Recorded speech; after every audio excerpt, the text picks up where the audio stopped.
Welcome to another exciting adventure on the Riding Through the Unknown. And That's how it is. I'm joined tonight with or actually this afternoon, depending on where you are in the world. I am joined by an amazing guest who I am so excited to have on the show and have been looking forward to for a couple of months now. I think we've been chatting about it. So, without further ado, I'm going to turn it over to introduce yourself, the one, the only, amazing, blessed Fei'Ara Violet.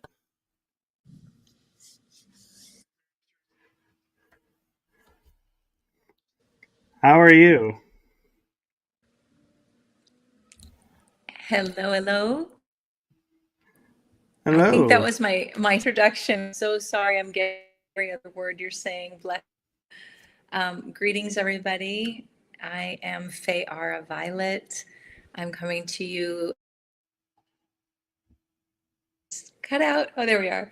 I'm coming to you live from Luxor, Egypt. It's just after 10 p.m. at night, and I am living in Luxor, Egypt right now on a big spirit mission. That is That it's amazing. so great to be here, Michael. Thank you so much. And I didn't catch if you wanted me to say something specific or just to say hello. You're welcome to introduce yourself and what you do.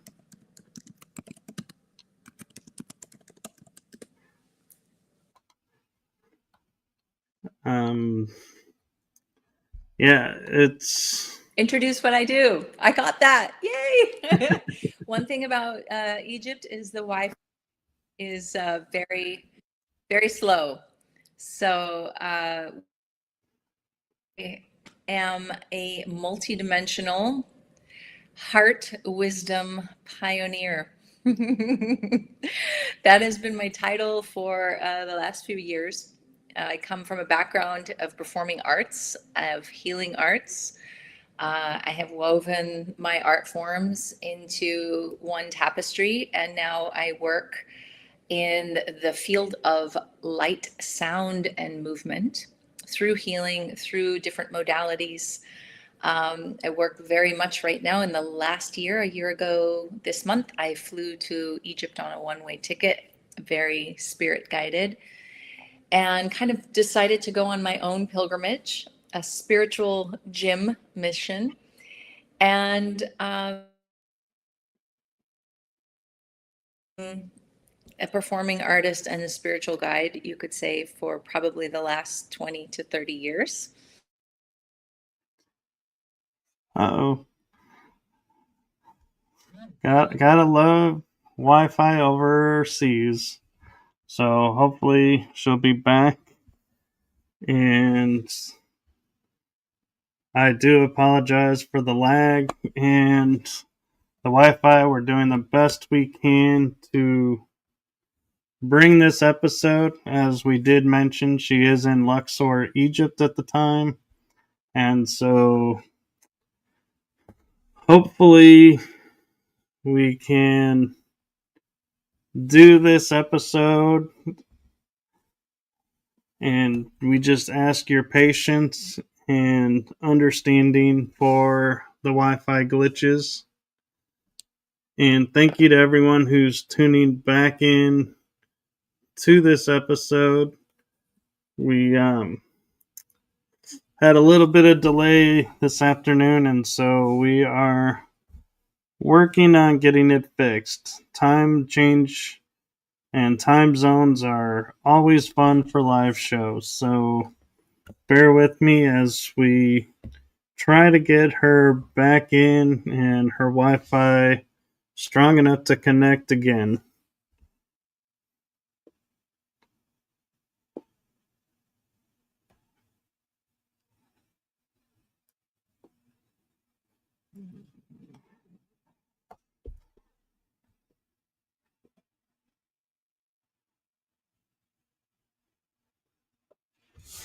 Here she comes. Let's see. There she is. Trying again. She is. Oh. I shut down a bunch of browsers and swap things around, and here I am, ninjaing back. Can you hear me okay? I can hear you. I can.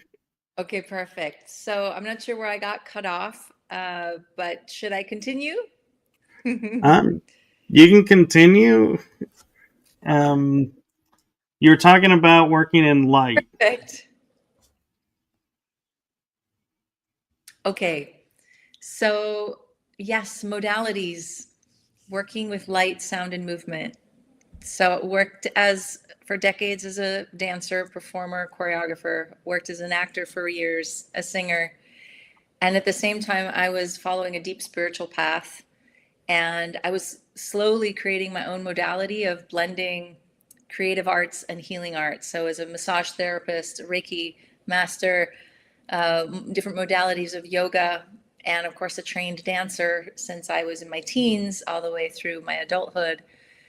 It was very clear to me that there were bridgings that were happening as I was working in the performing arts and in the creative arts. And so in the last decade, my entire, and certainly since COVID, my entire career changed. I left Los Angeles, where I worked as an actor and a yogi and all the things, and really launched me deeper into taking this gift that was coming online for me with my voice and with working with energy work, et cetera.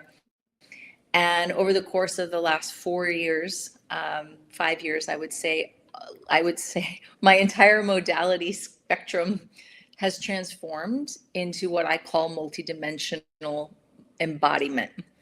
And so I work with clients one-on-one, giving them guidance online. I work in one-on-one sessions where I do kind of karmic clearing, chakra clearing, energy work, just emotional getting into the body. I still do like body work with the hands, but mostly it's energy and just kind of like being so in tune with people's bodies and kind of really understand energetically what they need to help them align. I worked as a nutritionist and a sports fitness person for a long time. So health and wellness was like my jam for years. So it's my journey has been merging my spiritual path with this constant evolution of like the physiological embodiment and just how to hold more light. When I say light, I mean just spiritual wisdom, philosophy, knowledge, just everything that the gnosis of the cosmos, the macro, into the micro, and the micro being our cellular bodies and the wisdom of the inner world, the wisdom of this container and this vessel. And so I've worked a lot with the Yeshua and Magdalene teachings and the Rose lineage, and I really incorporate, galactic beings and our ancestors and the land and the elementals. So when I say multidimensional, I work on a massive spectrum of energy fields, and I also work on a massive spectrum on the knowledge of the body and different modalities of health and wellness and etc. And so when someone asks me what I do, I'm like, well, there's many hats that I have worn, and I specifically just tune into a specific person if they come to me for insight or wisdom or healing session. I meet them where they're at, and I bring them forth what I feel is the best for their needs in that moment. So I hope that answers the question. It's quite broad, but if there's specifics that come through for you, please don't hesitate to ask. Thank you, and that's amazing, and thank you for doing that. And one question I have from reading your bio is you mentioned being a multidimensional voice weaver, planetary choreographer, I think is how you pronounce that, and living transmitter of the Genesis flame. You piqued my interest. I'm curious Mm-hmm. what all that means and how it works. Well, Thank you. So I'll just start in the order of, and so a vocal weaver. So I've been working with my voice as a voiceover artist and a singer since I was in my teens, and got into voiceover and acting. And so I've been like playing in the field of my voice for many, many years and have been able to, play many roles, so to speak, and tune into many different frequencies. When I started to use my voice, when it really came online in sessions, was when I was working in the modality. And I actually had a partner at the time that we would work in tandem, and kind of hold. He was a man, and we would hold this like polarity of the masculine and feminine for our clients. And I started to receive messages for the clients, and I started to channel. And over the course of those years, I was channeling a lot and receiving direct messages. And I would receive what I would call, I mean, of light language. So I would call it codes. And it's more like the concept of the idea of each individual has their own soul stream. And within that stream, it's like a disk, right? A floppy disk that has codes on it. And you have your own sound file. So we all our body holds sound files in our nervous system, in our cellular bodies. And so what my work started to do as I was, tuning and tuning and tuning more, I was able to hear, and because I was a songwriter and, tuning into characters and frequencies of characters, I was able to kind of shift that tuning fork that I am into the specific clients that I was working with. And then I would bring these sound files through, and it started to grow and grow, that I could actually go through each chakra and give someone I could hear where the dissonance and the frenetic frequency.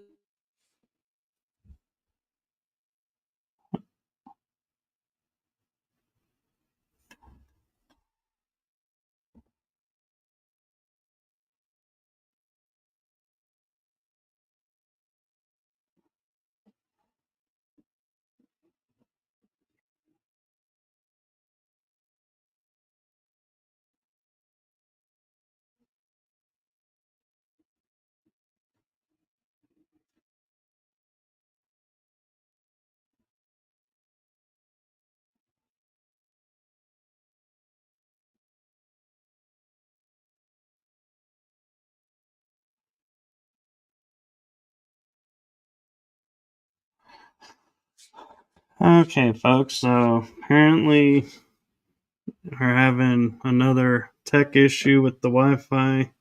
Again, thank you for your understanding with the fact that she is in Luxor, Egypt, and we are communicating overseas, and some areas are just not as strong Wi Fi areas as others. So, thank you for your understanding and patience with this, and hopefully, there won't be many of these dropouts, but we are doing our best to bring you this information. So, we'll see if she can come back.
Ah, here we go.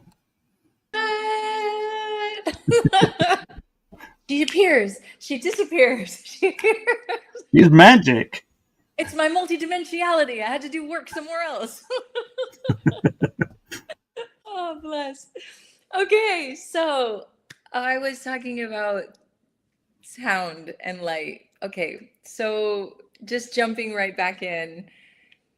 If you think of every experience you ever had in this life as a little piece of information that is lodged in your nervous system, hence we know having a blown out nervous system from trauma and bad experiences, emotional trauma, whatever kind of trauma we call it.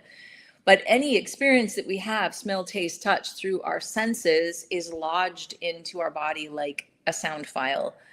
And when we're working in somatic practices and embodiment, we're rewiring our nervous system. And in order to rewire it, we have to get it into a parasympathetic state. And we have to actually, so all of the work that I've done with massage and with yoga and, breath work, etc., all of these modalities are working to help regulate the nervous system. And what I found when I would work with people with sound, like specific, able to channel and tune into the actual sound, that it's almost like I can tune into where the frenetic frequency is in the body. And I can sound like as if I'm calibrating the sound files, and I'm going into the energetic area. So if it's the heart chakra or the throat or right, these are nerve bundles. They're the centers of nerves within the body where the trauma lies. And a lot of us know that, chakras that are out of alignment, and that's all the yogic teachings. But specifically, I'm able to hear someone who's tuning into sound and saying, a conductor saying, oh no, that instrument is off, we need to tune that up, right? So I would started doing that with sound, and I would have miraculous results from people feeling like they're literally in 24 hours their life was completely changed. And I realized the power of sound and how we've taken it for granted, and it's just become something that we listen to. But when we think of sound healing, of course, there's instrumental healing and there's vocal healing. But to actually tune in to specifics about a body and sing to it and tone to it is like the power of how words, how thoughts, and how energy and frequency affects our cellular bodies, even just within me speaking, oh, I wish, or oh, I hate, or oh, I, right? Our words become our body. We carry the sound files of every word we've ever spoken, every thought we've ever thought, and all of the information that we've taken on. So if we're holding all of that information, how do we discharge that and come back to harmony and come back and find a 0 point? So we talk a lot about quantum technology right now and the 0 point energy. If we all have a toroidal field, how do we clear and clean our toroidal field if we have all these frenetic frequencies and dissonance within our vessel? Our vessel needs to be in harmony to actually activate the light body. So we can see ourselves like the earth has a toroidal field around it, and we have our own 6-foot toroidal field around us. When we tone, it's one of the fastest ways, almost like singing light into sound. So what I was able to do for years to tune in and access different levels and layers of the etheric body through light frequencies, I then was able to tune into those very subtle realms and hear the frequencies that the individuals were calling for. What was the nutrients of light, which is a book I'm working on. What is the nutrients of light that is going to serve this person in this location of their body? And then I could hear almost like a sound file, and either I would get specific tones or light language or direct messages, sometimes from ancestors, sometimes from the trauma itself, speaking to from the higher being of that person, the oversoul of that person would come through. So in essence, I was singing the soul song back online. So I was realizing within the first half a dozen clients I had where this started to really come online for me, I realized, oh, I'm singing their soul song. I'm tuning into their original blueprint, what's at the actual core of their being that they were born with, underneath all of the dust and the frenetic frequencies that were overlaid over their original blueprint. So it was like me, like oscillating their own original frequency was bringing it stronger in the core of their being back online. And so it was bringing more harmony within their entire body and their energy field. So, and of course, as you're singing, as I'm singing their soul song, I'm receiving the medicine as well. So I was also having massive responses from the energy that I was able to tune into. Then what ended up happening was I went to Mount Shasta. I spent in 2023, I spent my first time in Mount Shasta, and I spent a week on the mountain, and I was very directed by my guides, like, you need to go here, you need to sit here, you need to do this. And I had, energy signatures. That is what they called themselves. You're going to meet an energy signature. And I was like, okay. And then I all of a sudden would get hit by energy, and I would just start to sing, and I would be struck with Hmm?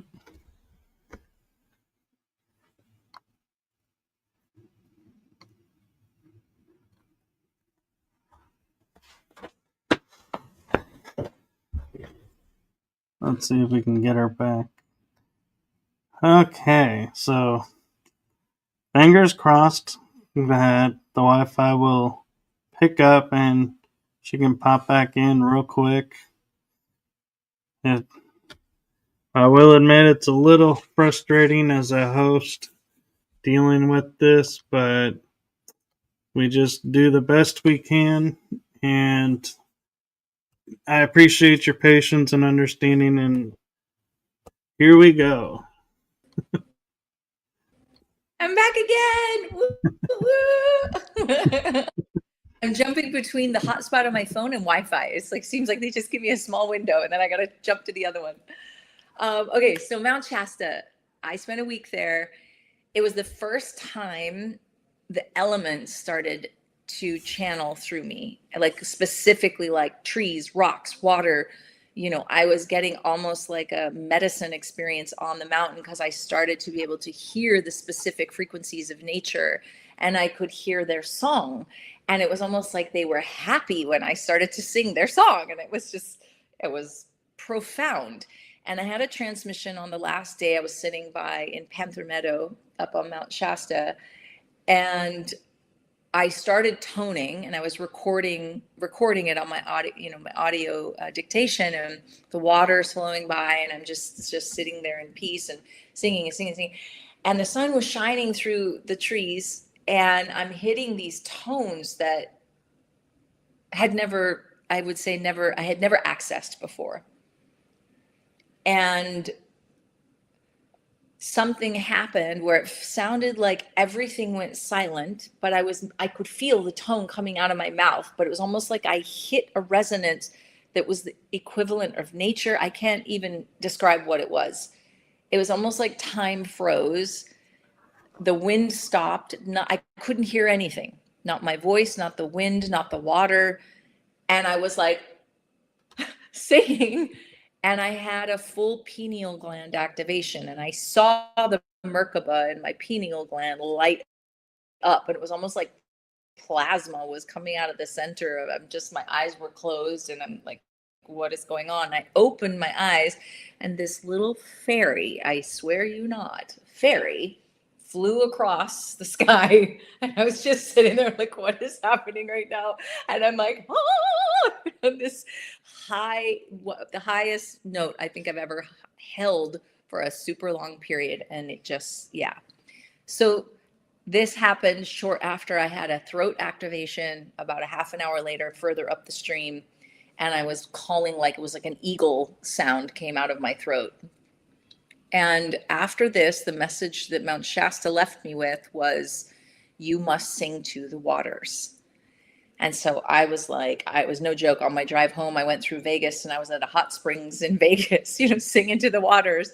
And I was going to every body of water. I lived in Sedona at the time, and I would go to the creek and sing, and everywhere I would sing to the waters. And then I went to a hot springs in southern Arizona, was a bunch of people in the water, and I started to tone under the water, and I got the realization, wait, we are water, and I think I'm supposed to sing to the people, but not sing as a performer, because of course I was a singer for a long time, but this was a whole other thing. This was not singing. It was like sound, tuning in to the water, and what's the song that's going to heal the waters. And so this was the very beginning where it like went from just having some light language and things coming in to actually really opening up. And within 30 days, I had a set of 7 crystal sound bowls that a friend left the country and gave them to me. It was like everything just showed up in my field.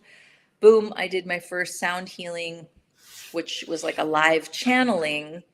And the crystal bowls helped me to tune to each of the chakras. They were set at 432 hertz, and they were tuned to every one of the 7 chakras.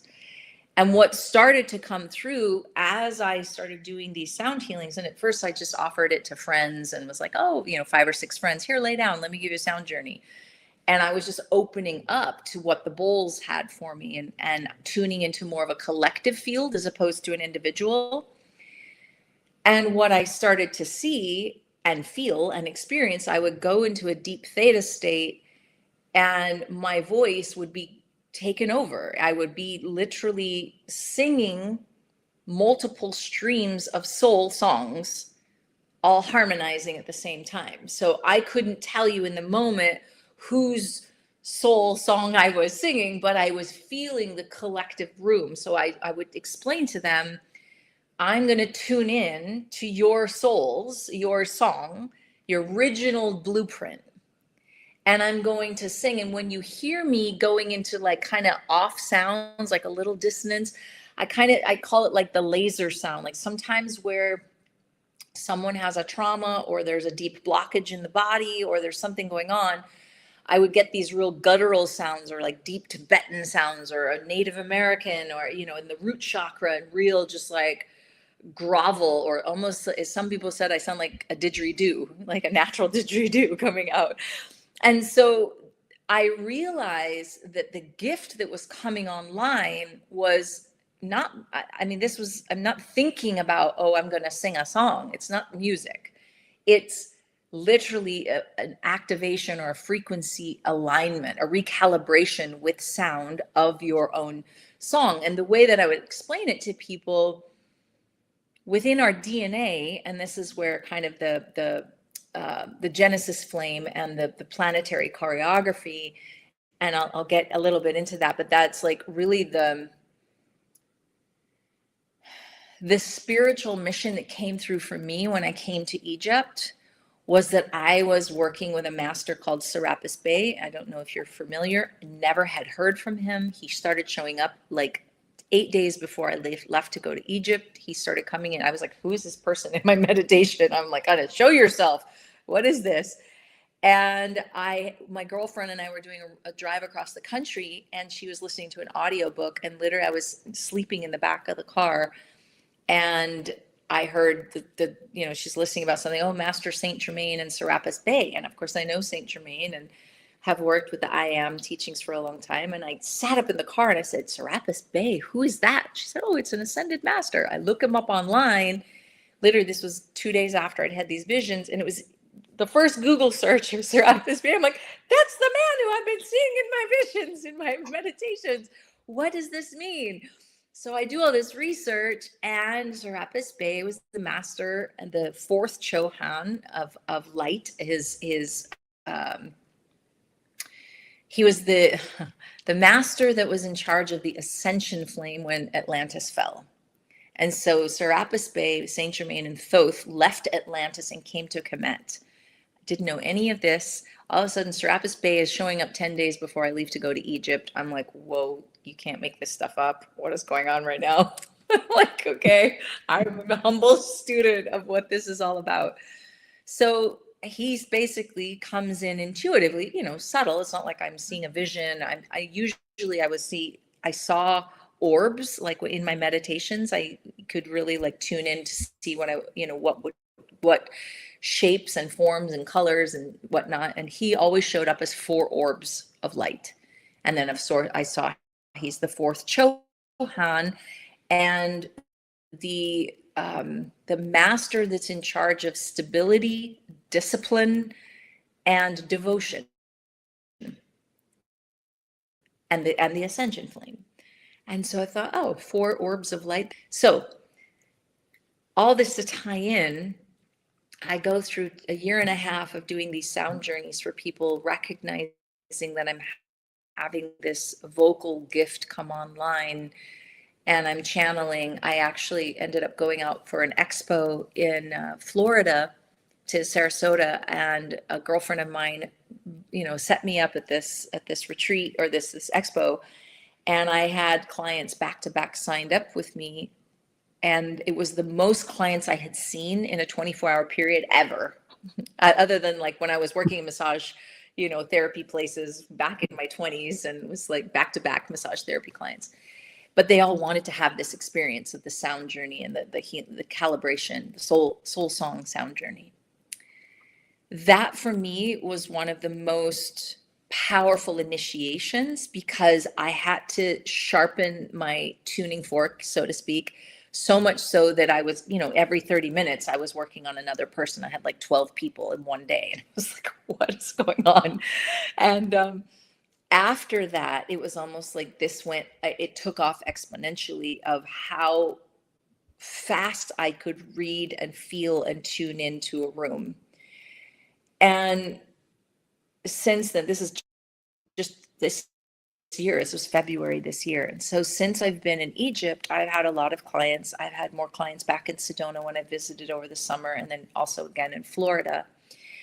And what it started to show me when I would work with people in bigger groups, so let's say 10 or 15 people, maybe even 30 people, I literally would start to see, if I closed my eyes, I could see energy wise, like almost like an umbilical cord, but a spiral that would come out of the person. And it, like when you see in those sci-fi movies and they go, oh, there's the DNA. Okay, we're going to just remove this. We're going to remove that. And we're going to put that in. And it was literally like that. I could see this, like these little holographic DNA spirals coming out of people that was their soul song. And as I was sounding, it was like I was being shown what tone, what frequency, and I'd be working on the bowl and I'd be harmonizing with the bowl and the sound, and it would show me through the bowl what the collective field needed to be in the most harmonic resonance. So I was like, okay, this is getting even more and more detailed. And then simultaneously, all this was happening. I come to Egypt. I'm working with Serapis Bey. I'm getting all this, being guided to go to this temple or that temple, or go and sit here for 2 hours. Okay, don't do anything, no crystals, no sound, just sit. And I was getting calibrated from the temples. I would go and sit in a temple for an hour or 2 hours and just sit, and I could feel my whole body changing, because the frequency, these temples are they're frequency devices. They're not something you go to worship in. They're something you go to calibrate in, because they're a mirror. They're like a macrocosmic mirror of our own body complex, but on the earth. So the Nile is like the Shushumna, the spine, and the spinal fluid. And along the spine is the root chakra of Aswan. I'm in Luxor. It's the solar plexus chakra. And it goes all the way up. So it goes from crown all the way to root. And there's temples and locations, like specific nodes where the energy centers were activated at the beginning of creation. Hence why they call Egypt the motherland for the planet. So I have called now Egypt the motherboard. And I love the analogy of technology.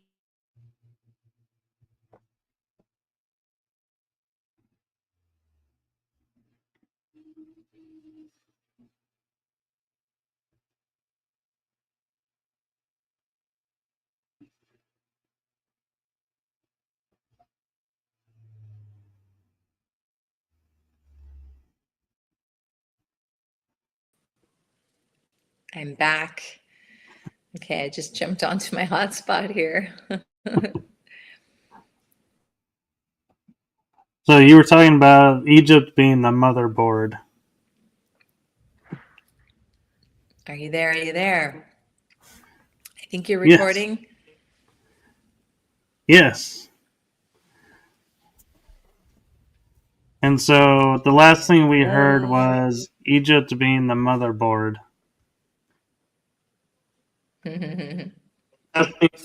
Ah, I hear you vaguely.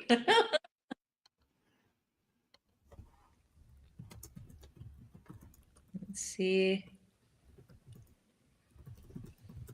Hmm.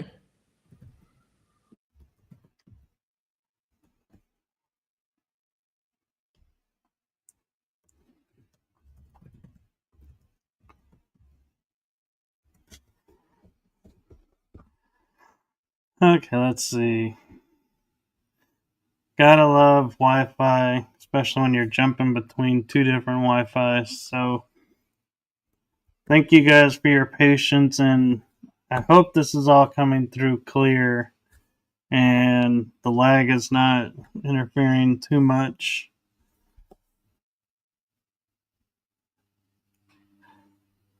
Let's see. Hopefully it should be strong enough for her to pop back in and get a few more minutes. I do appreciate all of you that are watching, your understanding. I can't say it enough. Thank you. I know it's difficult to watch when the guest keeps popping in and out, but we are doing the best we can. So thank you. And here we go. Woohoo! Here.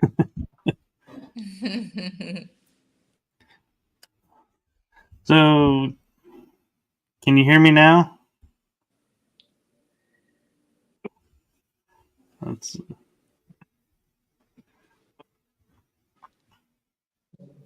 I'm not getting anything you're saying. I'm so sorry, brother. that. Okay. So, uh, okay. So we'll do our best to get this information out, and I do appreciate the patience with it. And I do have to admit, this is very interesting, and I'm glad we're able to get what we are able to get, and hope you all are getting something out of this as well.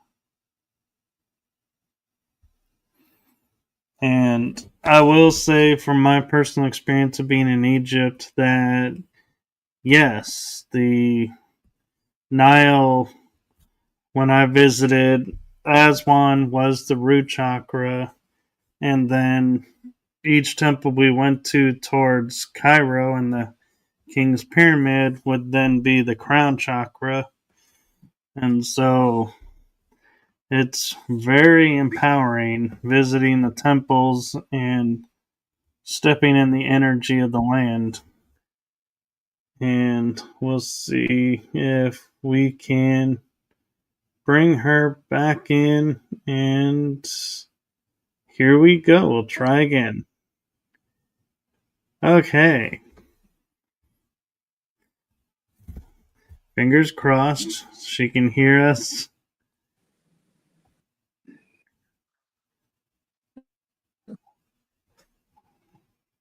Uh, Hoping she can hear us.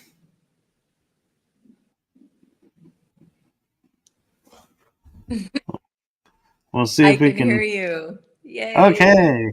Yay.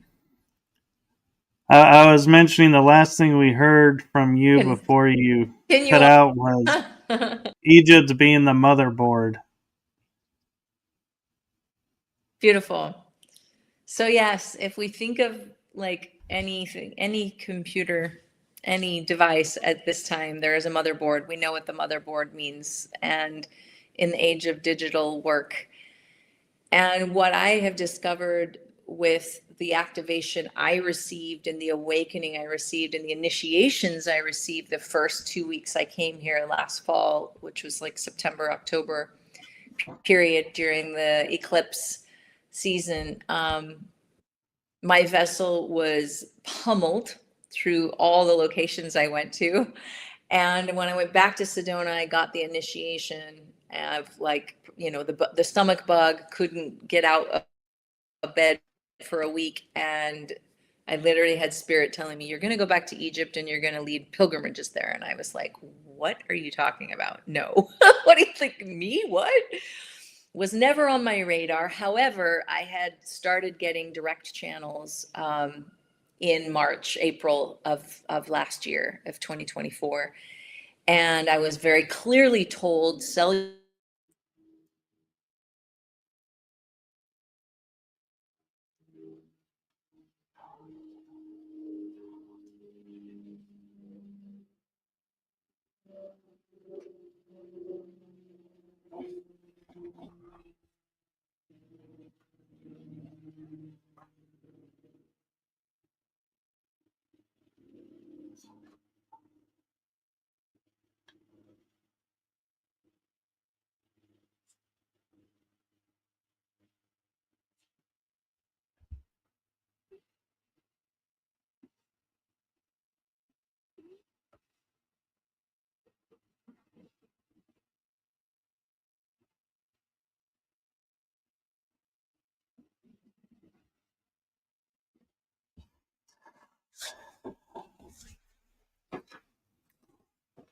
Okay, so hopefully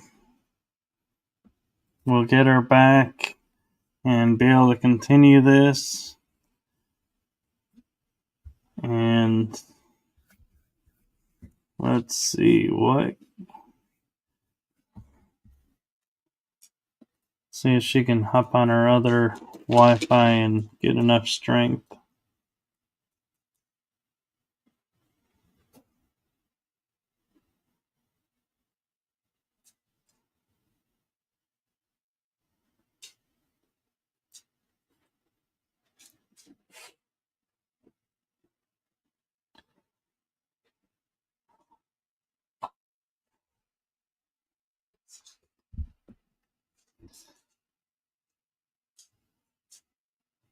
Here we go. Okay. I just jumped back on my hotspot. So where was I? I think I said I was getting downloads around getting rid of all, and that I was getting the call to move. So that would happened last May, a year ago May. And I went to Hawaii and was getting very clear directives of what I needed to do and where I needed to go. And everywhere that I went, I was doing my sound work. I was doing gridding, which I didn't even know what that was at the time. I mean, I knew what it was, but I would never have called myself a grid worker. But I knew I was getting directives to go to very specific locations and to meditate and to sit and to tone and to make sound. So I was like, oh, I think that this is what's happening. And then I went to see an Akashic reader because it started getting kind of out of hand. I was having like very specific Pleiadian, Arcturian, Lyran, Vegan, Andromedan. They were all coming through. And it was happening like over the course of 2 months. It was just like, again, and I was told at the beginning there would be 13 total. And I was like, okay, 13. I have a team of 13. Okay, great. And so as that continued, it wasn't a surprise to me because I've been following all of this for years and very deep into UFOs and whatnot, but I wasn't calling myself a channeler, so to speak. But my higher self was like, oh, she's ready. Let's give it to her. Let's give her the mother load. And so I started receiving these directives. And then I went to Mount Shasta again and spent 10 days with a sister up there. And we got a lot of direct messages there. Then I went to Ireland, to the Hill of Tara and the standing stones in the Hill of Tara. And then I went to Egypt. And that was in September, October. And after Egypt was when I got the clear message, you're going back and you're going to do this. And I was like, what is going on? But I knew I could feel it. I didn't know how it looked. I didn't know what I'd be. Oh, come on.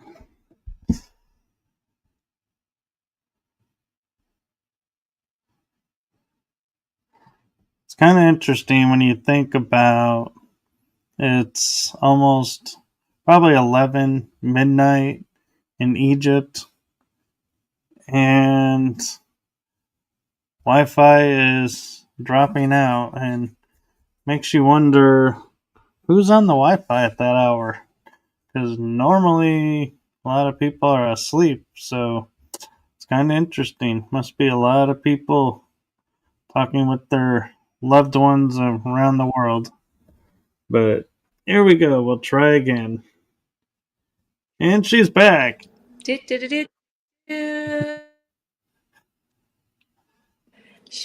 back. Oh my goodness. I'm so sorry. There's a wedding going on the street. Weddings here are 3 days of party and then celebration. So I have like over 200 people just outside my building. So I'm not surprised that the Wi-Fi and the networks are like overloaded with people right now using them. So bless. Can you hear me? I can hear you. Testing 1, 2. Can you hear me? Yeah, we can hear you. Hello, hello. Hello, hello. Yes, we're hearing you. You're coming through. Uh-oh.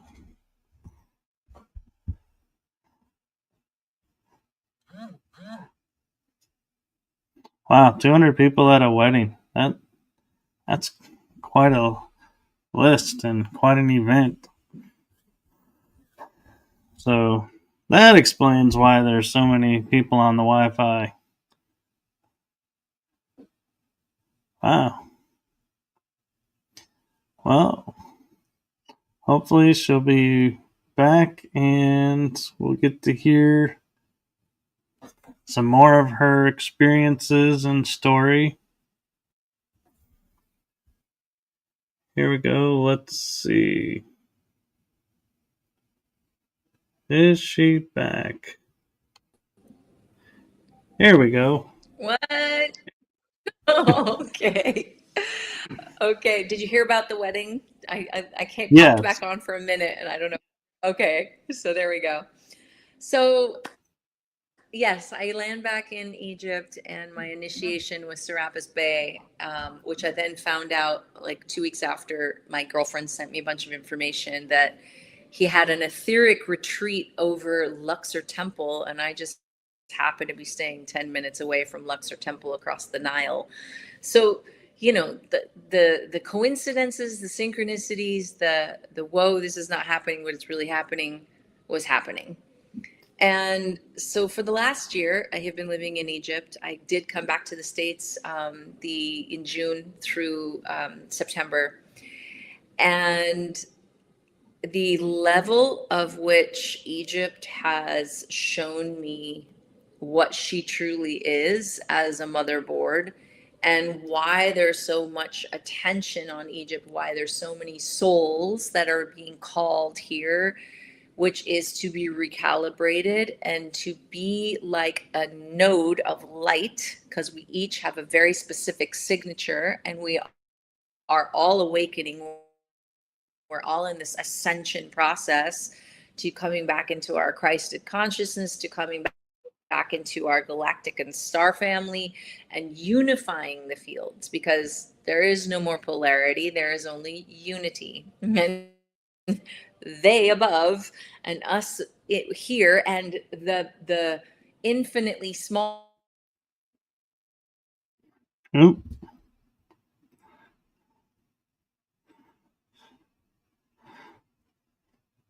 Ooh, come on. I want to know what the infinitely small part is.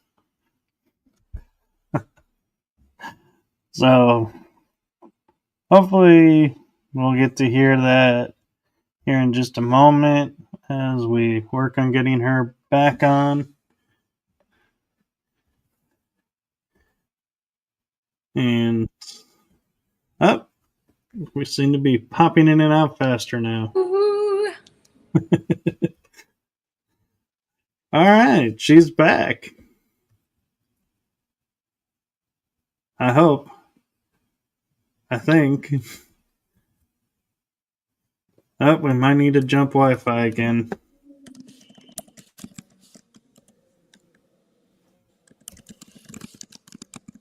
Oh, I can hear her typing now.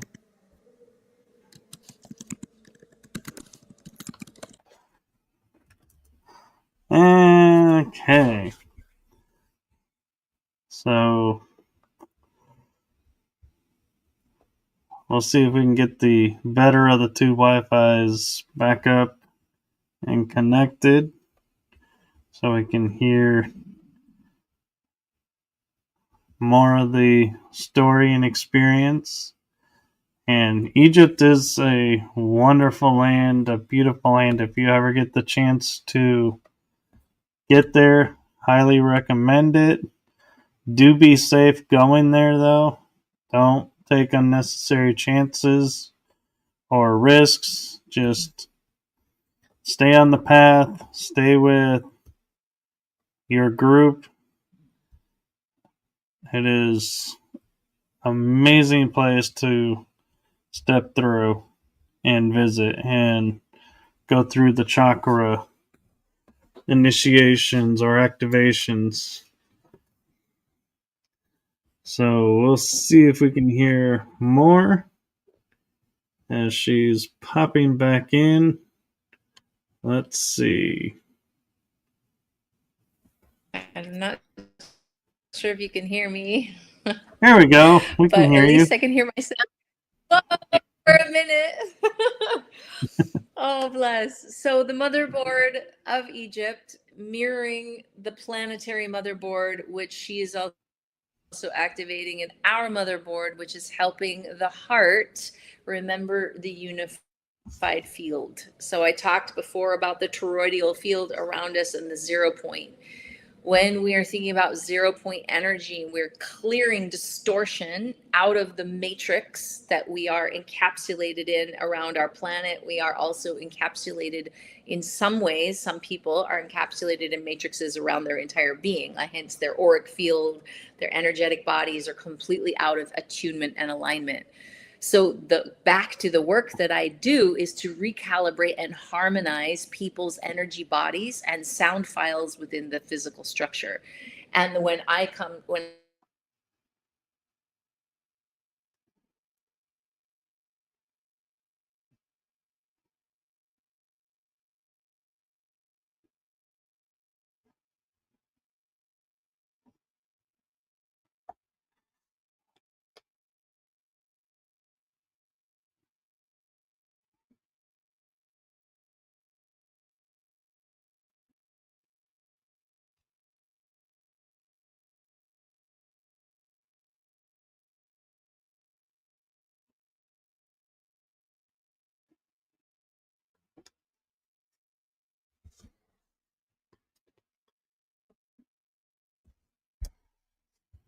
Okay, so seems like Wi-Fi is getting a little bit more glitchy, so we will do our best to get you the information and hopefully she can come back in and finish explaining her journey thus far and her journey into Egypt.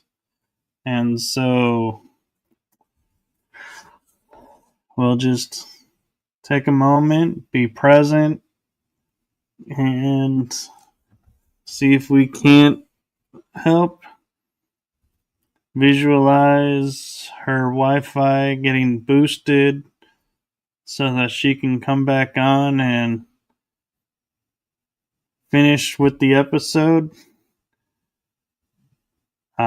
Just speaking as a host on that point, let's just visualize sound and frequencies. back. Here we go.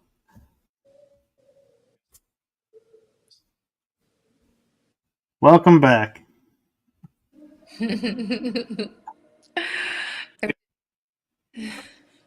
I guess I'm definitely a multidimensional participant tonight. I'm so sorry. Oh, no worries. So, yes, the work of a planetary choreographer is, of course, I worked as a choreographer, producer, director for years. Are you there? I'm here. So the planetary choreography is essentially harmonizing the cellular body of my body and bringing together collective fields to create coherence as a collective field, whether it be on a pilgrimage. Oh.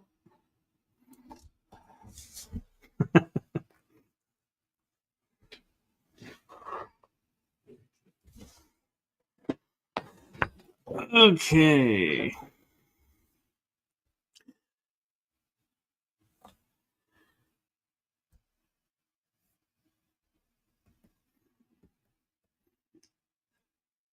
We'll see if we can time how long this break in Wi-Fi is. I think they're getting shorter, the glitches, so that's a bonus. But hopefully they're coming to becoming less frequent and have more frequent. But we'll see.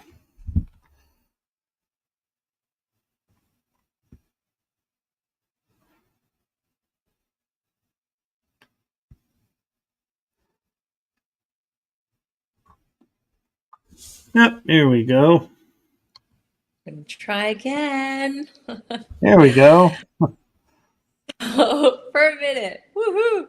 Okay, so planetary choreographer, I started to talk about essentially having been someone who produces, directs, and choreographs for many years, and as far as movement, sound, acting, etc., what I started to realize is I'm choreographing a harmonized field for people, and the whole idea of getting groups together. So I've been working with different festivals and collectives that I have been envisioning creating bigger constructs of sound, movement, and light. So holding a high vibrational intention, almost like a ritual choreography of bringing in a harmonic signature. So planetary choreography is we are rebuilding the genome of the earth together, and we are her cells.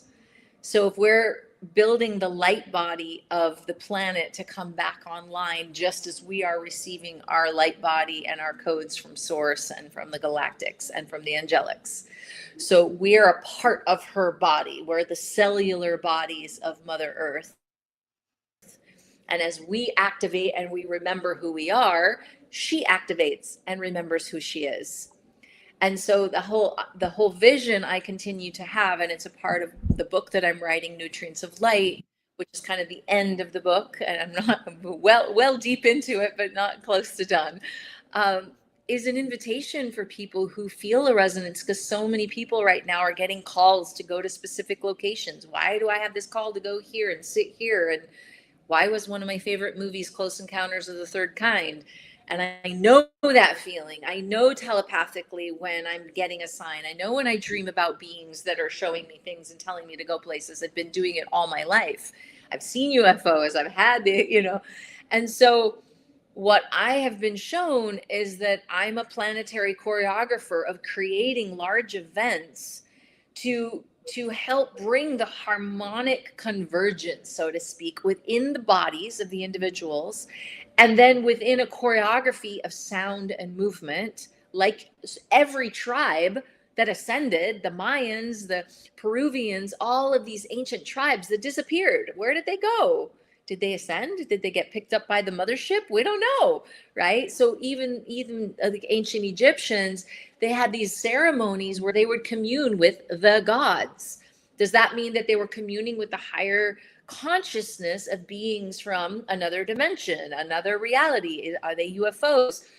So the way I keep seeing it is I'm going to be basically helping call in the motherships. The motherboard is calling in the motherships to get the codes of light so that we can actually rebirth the planet from the land, what was once known as the motherboard and the beginning of civilization. So Is this underway? Yes, slowly but surely. I don't plan anything. I have a few big events coming up, like in 2027. There's a solar eclipse in over Luxor. Just happened to be finding that out right before I left. I was like, oh, another piece. And then my astrologer friend is like, oh, that's totally in your chart. You have something really big you're supposed to do on that day. And I was like, yeah, I think I know what that is. So I have choreographed what I call prayer performances. So it's kind of, when I use the word ritual, I don't like that word because it has a lot of negative connotations. But ceremonial choreography, as opposed, it's very much as we are living vessels of the Christ light. When we work in harmony in choreography, just like fish swim together, birds flock together, when we all attune ourselves to the same frequency of calling in, whether it's a frequency, a tone, a chant, a prayer, like, the Islam is going around the cube in Mecca.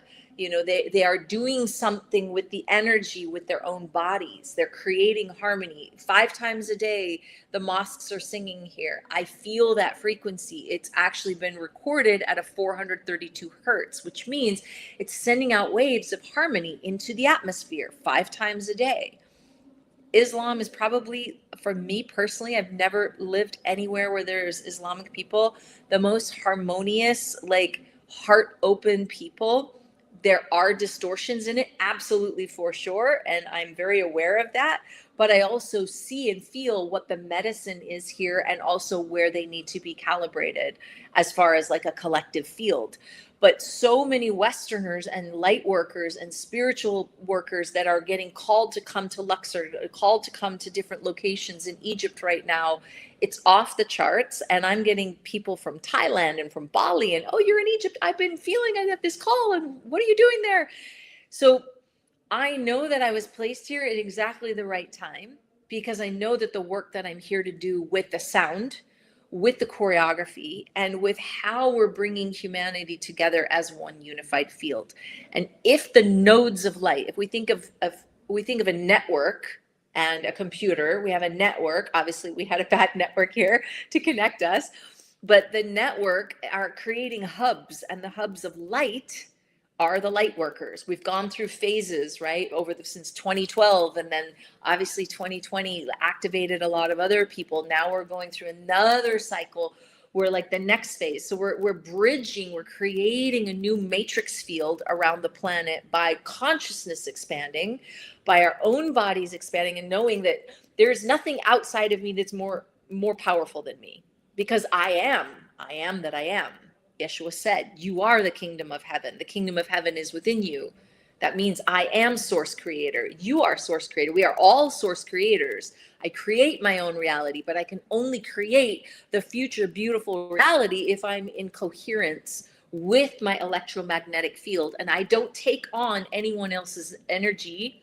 I am my own sovereign being. Hence, the structures are falling of the governments, the religions, everything outside us is falling down, but that's a mirror of what has to happen inside us. We have to die off the old structures of all of the templates that were put into our nervous system that were distorted and that were powered to what is outside of us. I can't access God unless I go to a priest. I can't access this unless I go to that. I can't access this unless I pay money. If we reclaim our sovereignty truly and absolutely indivisible, then we are the source. My source is my source. Your source is your source. And we are all connected to the source.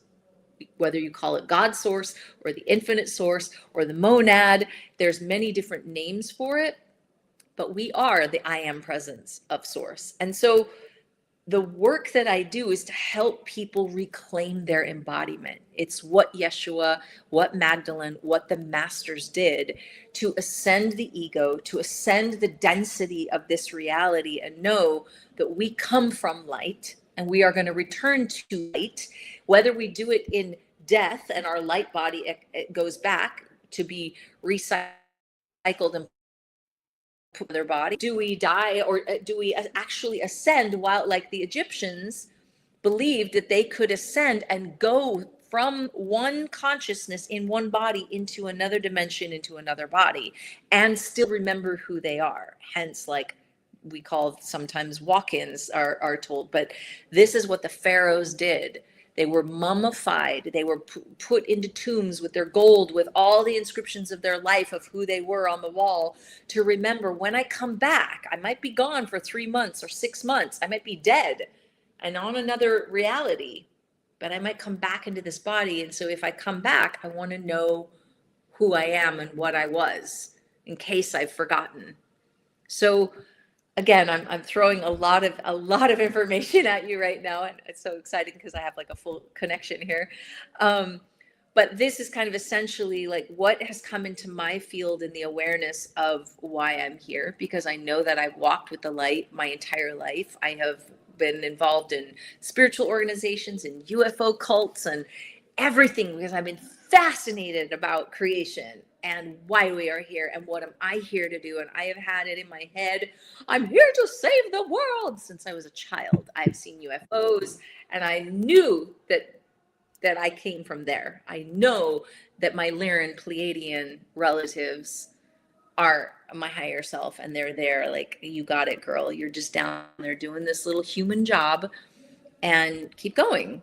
And so whether that's God or that's Yeshua or it's my galactic family or it's my angelic beings, they're all working with us and through us. And as we awaken our original blueprint, there's no soul left behind. We are all connected to the source. There's not one religion, because there is no separation. There is no polarity. It's only unity. It's only love. It's only consciousness in the higher realms. Hence why getting to the fifth dimension means we have to allow the structures, the blockages, the distortion, the fragmentation to dissolve and be recycled into pure source energy. And so when I've been threading in Egypt, looking at how prayer and discernment and like just how frequency, because if we think of Tesla talking about, if you can understand the power of the 3, the 6, and the 9, you understand the universe. And the pyramids, Dashur, Giza, and Saqqara, 3 pyramids, 3 locations. They are the pituitary gland, the pineal gland, and the throat chakra of Egypt. All 3 of them have 3 pyramids. Within them, they have holiest of holies. Within those holiest of holies, there's a pituitary gland, a pineal gland, and it's the mother, father, and the child. The pineal gland is like a satellite dish to the father. The pituitary gland is the mother, dropping the codes into the body. And the child is the voice. It's the embodiment. So Yeshua, Magdalene, and the Holy Father, whether you call it Ra or you call it God or you call it Source, is dropping the solar codes into our higher intelligence. And that is then integrating it through our mind body, hence the Thothean and Hermetic wisdom.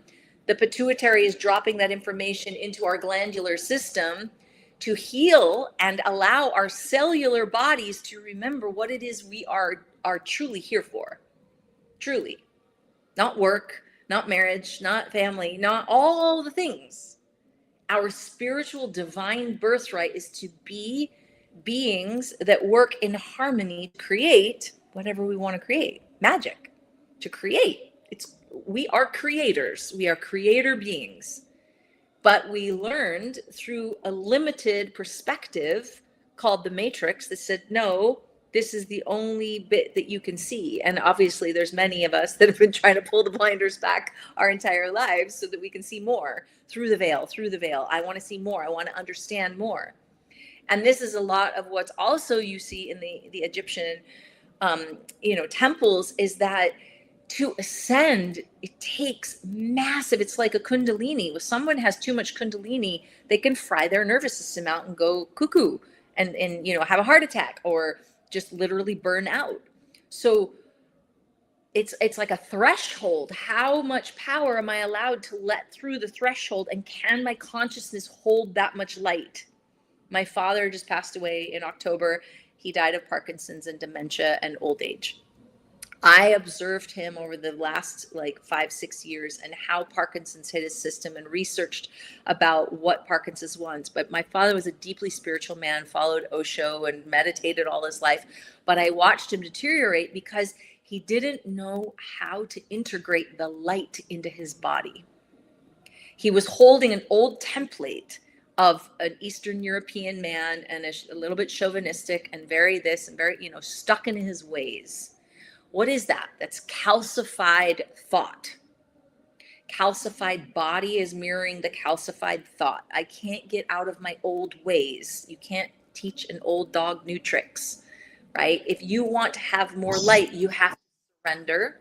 You have to allow the old structures to fall down, and you have to align with the 0 point. And in every moment, be present with no reaction. You can't hold dogma in presence. You can't hold a belief system even in presence. You just have to be love. And that's Christ's teachings. Be fluid, be love, be one with whatever is in front of you. Okay, I'm here with a lot of Islamic men that are, my first 6 months here, I was just like, whoa, the energy's intense. And I felt constantly like under attack by distorted masculine energy. And I was just like, whoa, this is... And then finally, I started to understand who and how and what how they see Western people and, all the different things. So this energy in itself was testing me and tuning me. And now I glide through it like oil and water. And I know how to function in that capacity. And sometimes my threshold gets pushed, especially if I'm working with pilgrims that are getting triggered. So I'm tuning into their field, going like, oh, this one's triggered and that one's having this. And so every situation, how much more pressure can you handle? And can you stay in a 0 point field? Can you stay non-reactive? Can you stay neutral and not be... And that, of course, for anybody is like, oh yeah, I can spiritually bypass all of this and be aloof and not look at it. But can we really? And then we go through the threshold of our wounds and the triggers that we have, which I've gone through many of those tests and been on my knees and crying my eyes out and being like, okay, how do I allow my nervous system to get to that place that I know that I want to walk? I want to walk like a master. And this is where the acting past life, or, the years in Hollywood and working as an actor and a voiceover, I know how to observe something and say, okay, I see the way their body language is. I see their tone of voice. I see how they hold themselves. I want to be like that. How do I morph myself? It's almost like being a chameleon and a shapeshifter in a way, because you have to learn how to become nothing to then become everything. Does that make sense? It does. And I'm loving how I had like 3 questions pop into my head, and you answered all 3 of them already. Woohoo! I mean, I could go on for, this to me is my jam. It's my dharma. Like within 5 months of being in Egypt, I was like, I think I found my dharma. After my first pilgrimage, I thought I was born for this. I used to watch Indiana Jones and think, I want to be the female Indiana Jones. And when I hit my first temples here, I was like, oh my God, I am Indiana. I am Indiana Jones. Here I am. And the final crusade of Mother Earth coming back online. Let's do this. Let's call in the motherships and the crystal skulls and, But honestly, my love for human beings sometimes surprises me. I can go anywhere in the world and I can just love people and I can just find the beauty. And I think that that's a thread that I have been following since my father passed. That I saw this man who lived so desperately wanting to be a wiser, and he understood something so much bigger than his body could ever allow him to hold. And the compassion that I had for my father being who he was and all the wrongs that he did, I saw the beauty and the purity in him. And he was the biggest lesson for me because he taught me how to see the beauty in the worst things in life, how to find the beauty in the shadow. And there's so much talk of, oh, we got to do our shadow work, and oh, the light and the shadow and the dark forces and the right. And it's like, but if there's only one role, this is all a game, it's all an illusion. And if we're just pure consciousness, then our only job is to see through the shadow and to see the light within the shadow.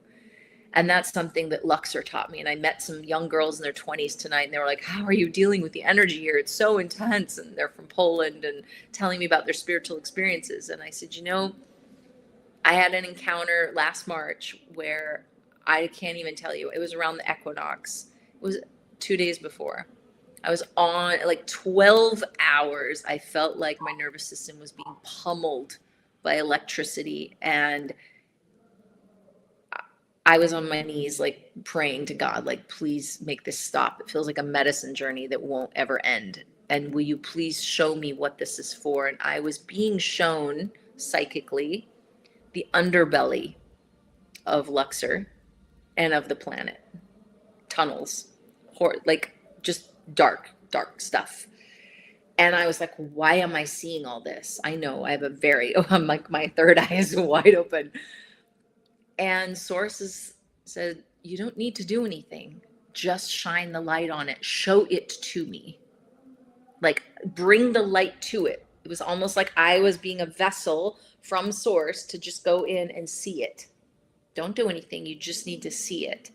But of course, I was feeling it. I was feeling all the energy of what that was holding and just being like, this is overwhelming my system.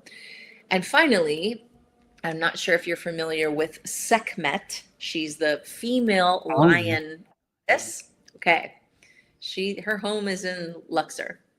I did not know about Sekhmet. I mean, I knew of Sekhmet, but I had no relationship with Sekhmet until I came to Luxor. And that day, I'd had 2 or 3 encounters. I'd seen her temple at Karnak, and I called upon her. I had a statue of her, and I went inside and it was on my balcony, and I'm like on my hands and knees, just like, Sekhmet, show me how to hold this much power in my body and not burn out, because whatever's moving through me is frying. It's kicking my ass.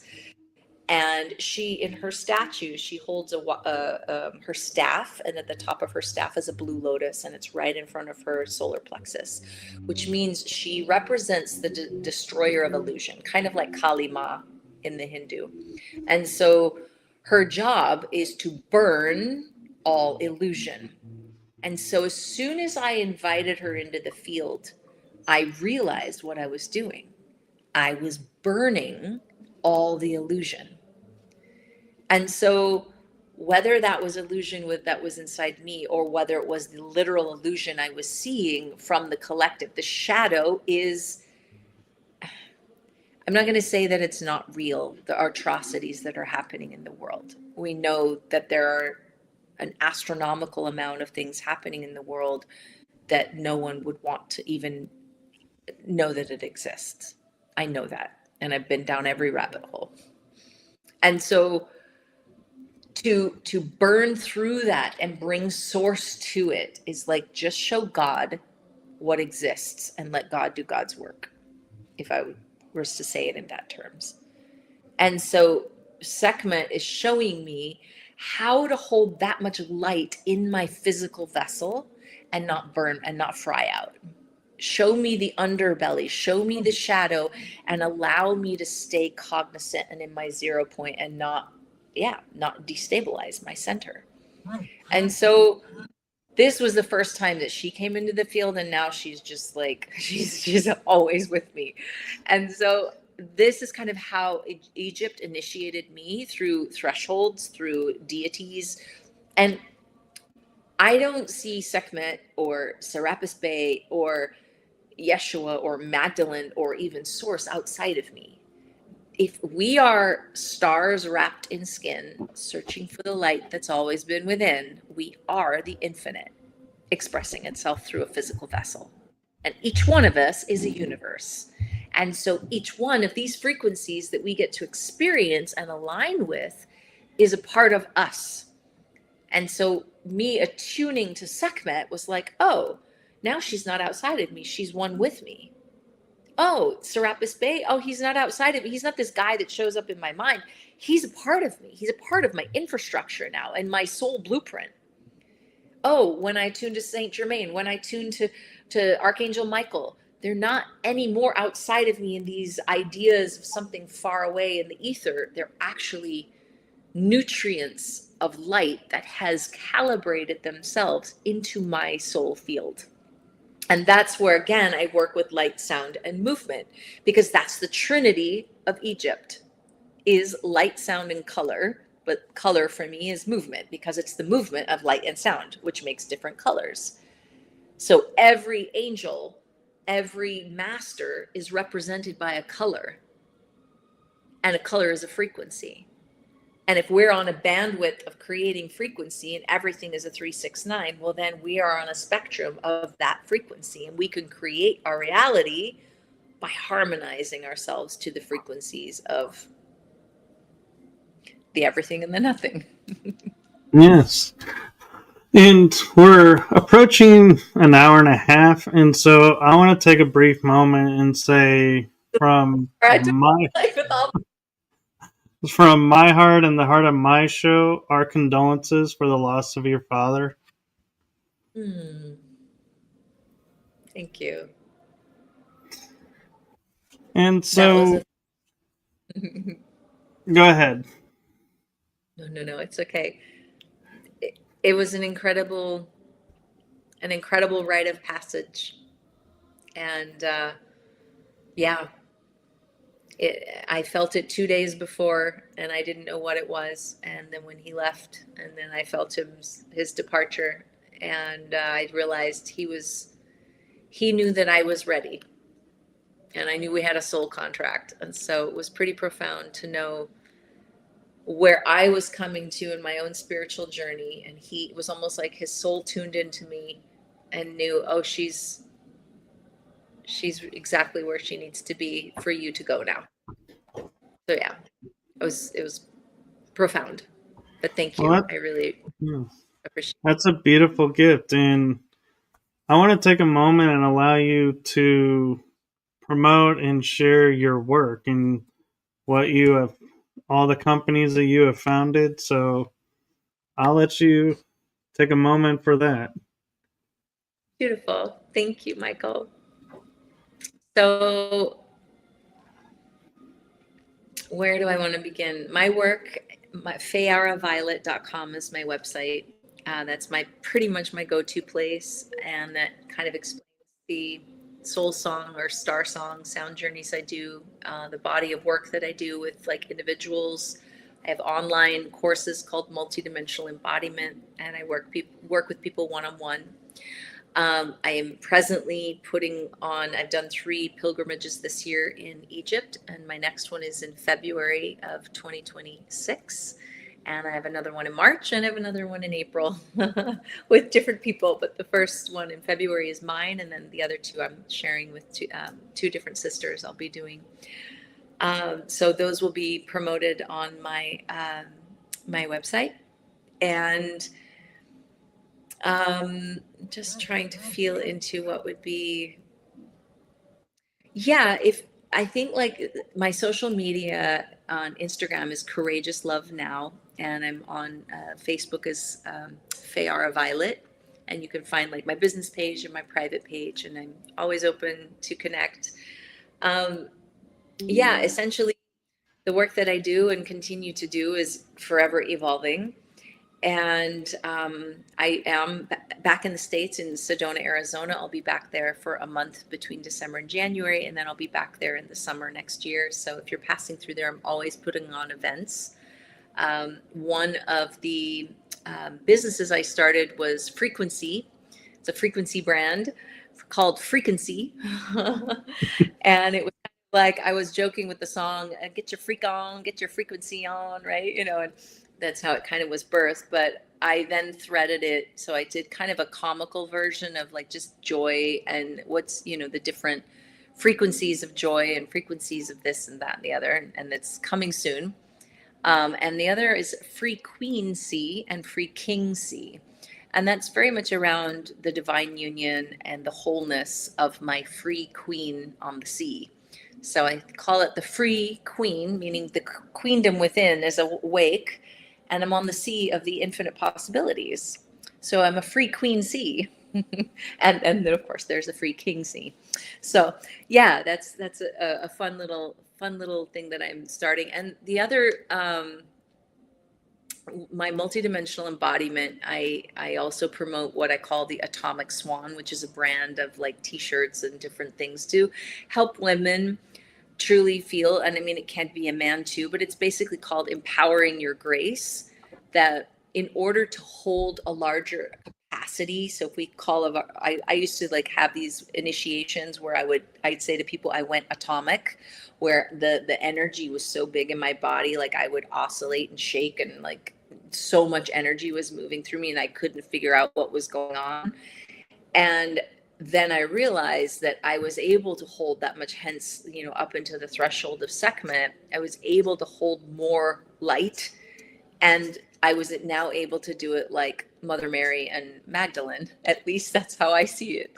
They're the teachers of grace, this Saraswati and Green Tara and Kuan Yin, of compassion and grace. And what the Christ consciousness is truly enabling us to see is that power does not mean force. And so I can hold a lot of light, but if I do it with grace, then it actually is like a swan. So I call it the atomic swan. It's one of the largest birds. So I can sit on my atomic throne, but I can move like a swan. So there you go. And soon, Nutrients of Life book will be coming out soon, which is kind of a threading of everything I've talked about here and much, much more. Very cool. And from my experience in Egypt, there is one word that has stuck with me ever since, and I will share it with you because I feel you'll know what it means, and that is shokra. Shukran. Shukran. It's thank you. Yeah, thank you. Yes. Shukran. Shukran Habibi. Habibi is my favorite word here, which it means my love. And just like, thank you, my love. Everyone is your Habibi. You see men say it to each other, women, children, Habibi and Habibti for women. So shukran Habibi, Michael. Thank you. And perhaps when your So book, yeah, I sorry, was go going to ahead. say when your book comes out, maybe we can have you back on. That would be amazing. Yeah. And I will be sharing, I do share some like little excerpts from my book. And I'm starting to do that more to just kind of get a little bit of buzz growing, but it'll take a while. I thought I would be working on it all through the summer and I didn't. So I'm just kind of periodically working on chapters, but I haven't put it all together yet. So it'll be a minute, but it's so fun. Well, it is a journey. So thank you. And thank you to everyone who tuned in, and blessings to you, and have a wonderful night and stay safe in Egypt. Thank you so, so much, Michael. Blessings to you too, and to everyone who's watching. I look forward to see any of you on my social medias and my website. Shukran Habibis. And good night, everyone, or afternoon, wherever Bye. you are in the world.